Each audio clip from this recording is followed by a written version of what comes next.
Jaima, beautiful yogis. Just finished my morning yoga sessions. Be sure to check out that video on my YouTube. Full 30 minutes Heal Your Inner Child video is up now. And I really hope that we can all heal our inner child. And all these healing, psychology, relationship, every aspects of your life go hand in hand with your spiritual awakening, because we are all one. And then once you're awakening, you can see that everything is literally connected. So yeah, I still have some like inner child wound that I need to heal, because my mom was sort of like abandoned by her like giving father, and my mom was sort of abandoned by her birth parents, and then she was raised up by my other grandma, auntie, by her auntie. So she just felt that abandonment deep in her heart. But she is doing the best that she can to raise me. However, like Chinese culture could be like extremely harsh. And then so there's a lot of like slightly like verbal abuse, and then also like it's very common for Chinese kids to get beat up, and there are a lot of physical abuse in China, maybe still till this day, because when I was a child growing up in China, we literally get beat up by our teachers with a ruler if I was a girl, and then with PVC pipes if you're a guy. Like, it's bad. Like, I only got beat up by my mom like twice, and that was hurtful, and I'm still trying to release that hurt and anger towards her sometimes regarding that. But I think we made peace with it. My mom literally apologized to me a few months ago when I started like awakening more, when I see that where my relationship wounds coming from, because I keep on attracting these guys who keep on hurting me. But like hurt people, right? Is because I did not nourish my inner child. I didn't recover and heal that karmic bond with my mom, that generational trauma. So when I start seeing the patterns, that's when I start realizing like, oh, I'm people pleasing. But why am I people pleasing? Is because that my inner child is wounded, is because I learned from a child that love is conditional from my mother. I have to behave a certain way. I have to be the goody old child. The one incident, like my mom hit me, I think I was really, really young at that time. I was probably like only 3 or 4 years old. I don't even quite remember, but I think it's because I really wanted to eat ice cream. And I already had too many ice creams that day.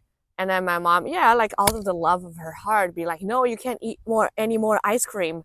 So I just like started crying and making a scene and being a kid, right? And be like, no, I want my ice cream. And my mom just couldn't take it anymore. And yeah, she has a lot of stress in her life as well, right? And then she started beating me up. And then another is when I was like a little bit older, is because I'm the only child, just like many, many other like Chinese people, like thousands of people, millions of child in my generation from like 1980s to like 2000s maybe.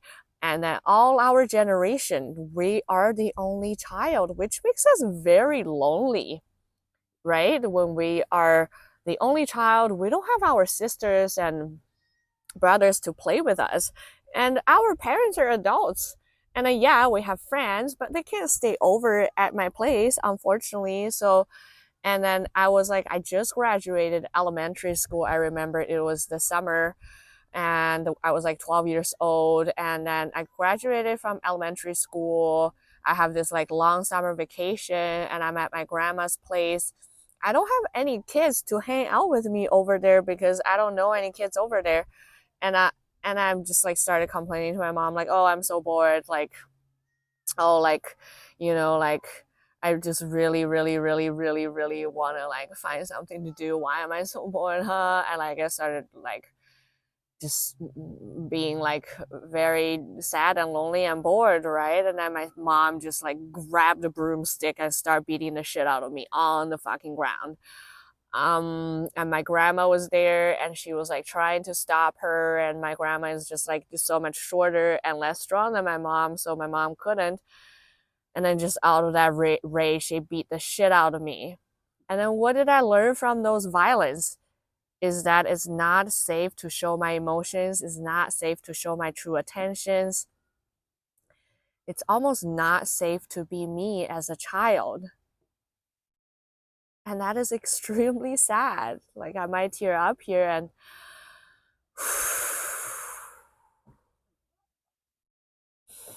I know like so many children, especially in China, have experienced this, the domestic violence from your parents, the domestic violence between your parents, just the verbal abuse, the physical abuse. There's just so much and too much to handle. That's why Chinese people, we kind of like detach from our emotions a little bit because emotions are not useful in this world.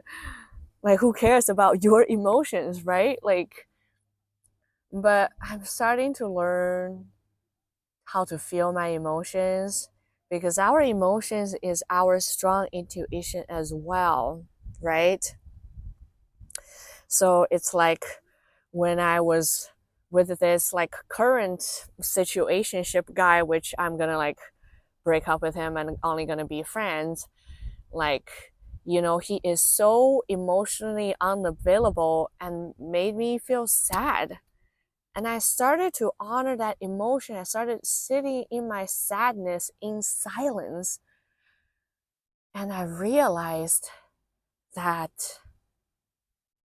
my higher self doesn't allow this anymore. My higher self, my divinity, needs nurturing, deep relationship and love. And I need a man in his divine masculine who can see me, not seeing me as this body, as a vehicle, which so many guys do, just sexualizing women, but seeing my soul, seeing my intentions, and seeing me as a whole divine being as well, so that he can love me, support me emotionally and mentally, be there for me, be my bedrock, and be that pillar and a spiritual leader and the leader in the family. Yeah, and in turn, I'm gonna give him all the love I have too. I have so much love to give because I'm healing my inner child. And that inner child is okay because time is a construct, is an illusion. So now I'm connected to the divine, which means my inner child is connected to me, to the divine as well. So that's how we heal the inner child, is by giving our unconditional love to ourselves, giving that unconditional love to that wounded child. Be like, you're okay. It's okay to throw a tantrum. You're just a child. Child deserve that unconditional love because they're just children. They're just learning. It's okay for them to throw a tantrum.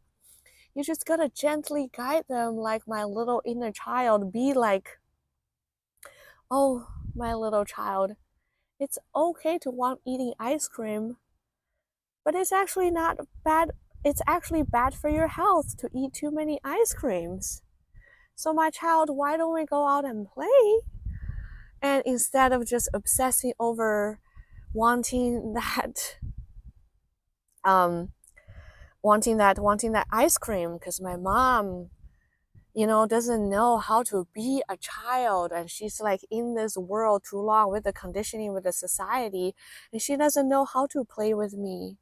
And also I don't have siblings as the only child, so I don't even know how to play because I can't play with other children. So I like mask my emotions and mask my needs, and I don't ask for my needs.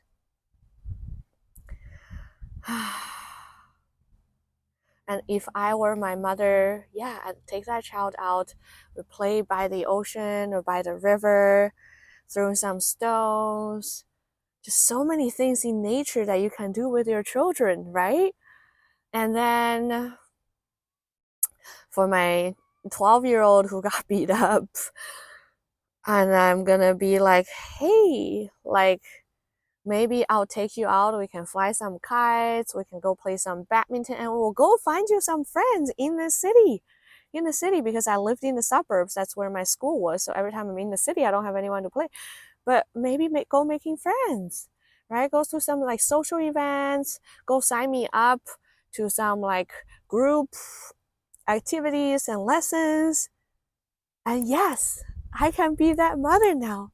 I am the divine mother. I am Shakti. I am Mother Gaia. I am Kali. With the most reverence and intensity, and with this deep, unconditional motherly love, I am capable to love myself now. And you too. I can see my deepest, darkest wounds, and I am able to heal them. It's all healed, and you too. When we embody the divine feminine, we realize that there's almost no manifestation anymore. There's almost no attraction. There's almost no setting goals. But because we are that, we are everything. I am everything. I am my great consort Shiva. He's gonna come to me at the right time. He's gonna come to me when I'm embodying fully my divine feminine. Maybe not even across this lifetimes, but other times, because Shiva is always with me. I am abundance itself. Because we created this world, we created money, and money is an energy exchange. When you're awakening, you help other people to awaken. You attract that wealth, monetary abundance as well. And you help other people to heal. You help your parents to heal their wounded child. You help your friends to heal their wounded child. You help the people on YouTube, Instagram, TikTok to heal their inner child. I send you love to your inner child. I send you healing energy across all lifetimes, especially across these dimensions, your little child.